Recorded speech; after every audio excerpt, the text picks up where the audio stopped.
اعوذ باللہ من الشیطان الرجیم بسم اللہ الرحمن الرحیم انا انزلناہ فی لیلۃ القدر وما ادراک ما لیلۃ القدر لیلۃ القدر خیر من الف شہر۔ یہ سورۃ القدر ہے جو 5 آیات پر مشتمل ہے۔ اللہ تبارک و تعالی کا ارشاد مبارک ہے انا انزلناہ فی لیلۃ القدر، بے شک اس قرآن کریم کو شب قدر میں نازل کیا ہے۔ اسی مناسبت سے اس سورت کو سورہ قدر کہا جاتا ہے۔ لفظ قدر کے 2 مفہوم ہے اور اس مقام پر دونوں کا اطلاق ہوتا ہے۔ قدر کا پہلا معنی عظمت اور شرافت ہے، مطلب یہ ہے کہ یہ رات اجر اور ثواب کے اعتبار سے بڑی فضیلت رکھتی ہے۔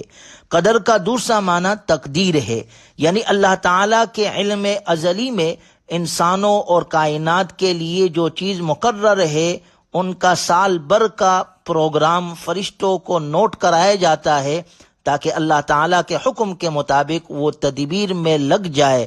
موت و حیات، صحت اور بیماری، خوشحالی اور بدحالی اور دیگر جو واقعات سال بھر میں رونما ہوتے ہیں وہ سب فرشتوں پر واضح کر دیے جاتے ہیں، لہٰذا اس لحاظ سے بھی اس رات کو لیلۃ القدر کہا گیا ہے۔ پھر اس سورت مبارکہ کی ابتدا میں انسانوں پر اللہ تعالیٰ کے عظیم احسان کا ذکر ہے جو قرآن کریم کو نازل کرنے کے صورت میں نازل ہوا، جس کے بارے میں اللہ تبارک و تعالی نے پہلی آیت میں فرمایا انا انزلناہ فی لیلۃ القدر، بے شک ہم نے قرآن کریم کو شب قدر میں نازل کیا۔ غور کیا جائے تو یہ پورا قرآن کریم آپ علیہ الصلاۃ والسلام کی ذات اقدس پر تھوڑا تھوڑا کر کے 23 سال کے عرصے میں نازل ہوا، جسے نبوت کا زمانہ کہا جاتا ہے، 23 سال کا عرصہ۔ لیکن یہاں پر اللہ نے ذکر فرمایا کہ ہم نے شب قدر میں نازل کیا ہے قرآن کریم، تو پھر اس کا کیا مطلب ہے؟ تو مفسرین اس کے بارے میں فرماتے ہیں کہ پورا قرآن کریم لوح محفوظ سے اتار کر آسمان دنیا یعنی قریب والے آسمان پر اتار دیا گیا، وہاں بیت العزت میں رکھ دیا گیا۔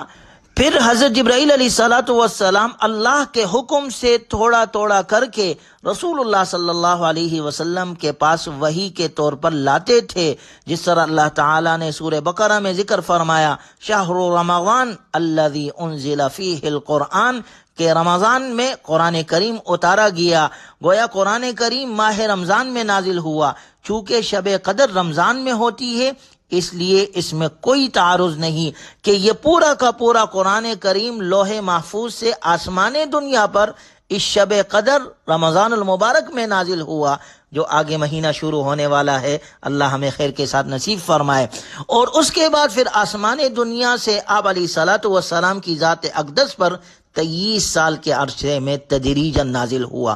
پھر اللہ تعالیٰ نے اس شب قدر کی فضیلت بیان کرتے ہوئے سوالیہ طور پر اس کی اہمیت کو بتانے کے لیے ارشاد فرمایا وما ادراک ما لیلۃ القدر، اور کیا آپ کو معلوم بھی ہے کہ شب قدر کیا ہے، اس کی فضیلت کیا ہے، اس کی اہمیت کیا ہے، اس رات کی شان کیا ہے؟ اس رات کی پہلی فضیلت یہ ہے لیلۃ القدر خیر من الف شہر، کہ شب قدر 1000 مہینوں سے بہتر ہے۔ اس ایک رات کی عبادت 1000 مہینوں کے عبادت کے برابر ہے۔ مطلب یہ ہے کہ کوئی شخص 1000 مہینے تک اعمال صالحہ میں مشغول رہے جن میں شب قدر نہ ہو، اور کوئی شخص شب قدر میں مشغول عبادت رہے تو اس کا یہ عمل 1000 ماہ اعمال صالحہ میں لگے رہنے والے شخص سے افضل ہے۔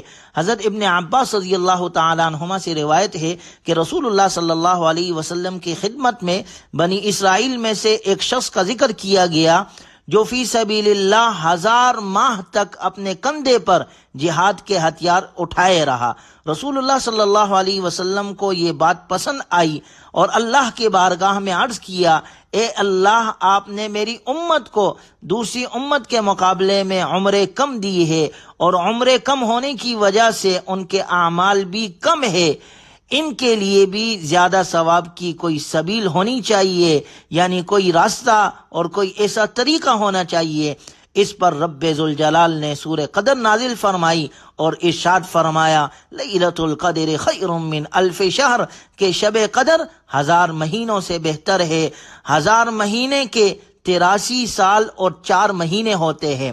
پھر شب قدر کو 1000 مہینے کے برابر نہیں بتایا، بلکہ 1000 مہینے سے بہتر بتایا۔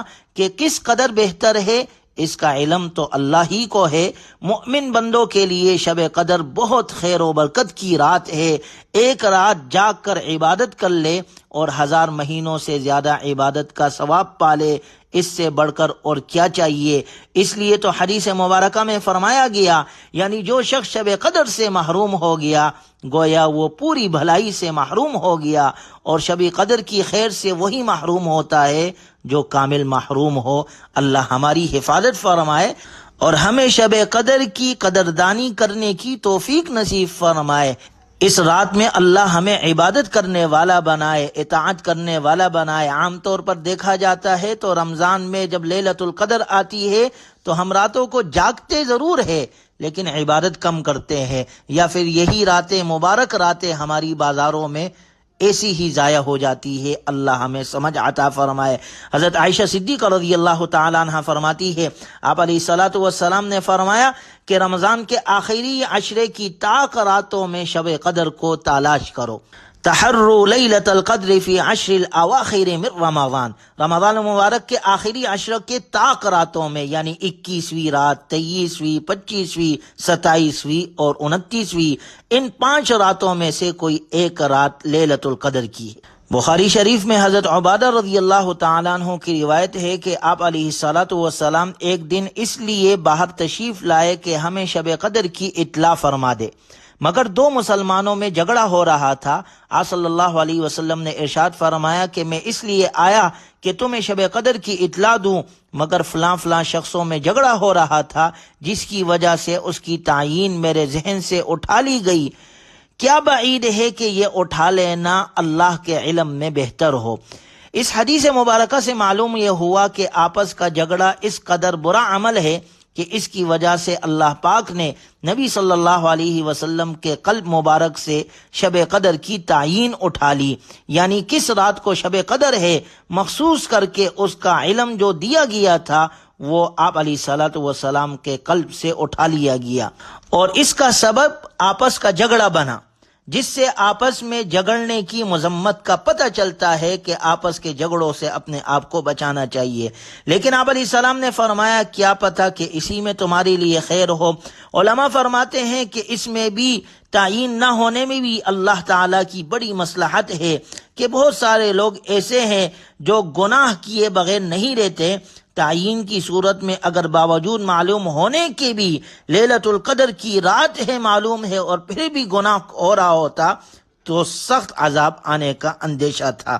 اور دوسری وجہ علماء نے یہ بھی لکھی ہے کہ اگر کسی شخص سے وہ رات چھوٹ جاتی ہے تو آئندہ راتوں میں افسردگی کی وجہ سے پھر کسی رات کا جاگنا اس کے لیے نصیب نہ ہوتا، تو یہ اس طرح رمضان المبارک کے آخری پورے عشرے میں اللہ کی عبادت میں انسان مشغول رہتا ہے۔ اور اللہ تبارک و تعالیٰ کو وہ عمل بڑا پسند ہے جو ہمیشگی کے ساتھ ہو، اگرچہ وہ کم ہی کیوں نہ ہو۔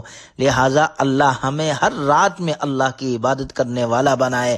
اس لیے اللہ نے دوسری فضیلت اس رات کی فرمائی، تنزل الملائکۃ والروح فیہا باذن ربہم من کل امر، یعنی اس رات میں فرشتے اور روح القدس یعنی حضرت جبریل امین علیہ السلام اپنے رب کی اجازت سے ہر کام کے لیے اترتے ہیں۔ اس رات میں فرشتوں کے اترنے کے 2 مقصد ہوتے ہیں۔ ایک یہ کہ اس رات جو لوگ عبادت میں مشغول ہوتے ہیں فرشتے ان کے حق میں رحمت کی دعا کرتے ہیں، اور دوسرا مقصد آیت کریمہ میں یہ بتایا گیا ہے کہ اللہ تعالیٰ اس رات میں سال بھر کے تقدیر کے فیصلے فرشتوں کے حوالے فرما دیتے ہیں تاکہ وہ اپنے اپنے وقت پر ان کی تعمیل کرتے رہے۔ سورت کے اختتام میں اللہ تبارک و تعالی نے فرمایا سلام ہی حتی مطلع الفجر، اور وہ رات سراپا سلامتی ہے فجر کے طلوع ہونے تک۔ گویا آخر میں اس رات کی فضیلت یہ بھی بتلا دی کہ لیلۃ القدر رات کے کسی حصے کے ساتھ مخصوص نہیں، شروع حصے سے لے کر صبح صادق ہونے تک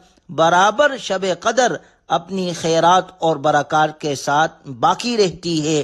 پوری رات اللہ کی طرف سے رحمتیں اور برکتیں نازل ہوتی رہتی ہے۔ اللہ تعالی ہمیں شب قدر کی توفیق عطا فرمائے اور اس رات میں ہمیں عبادت کرنے والا بنائے۔ وآخر دعوانا ان الحمد للہ رب العالمین۔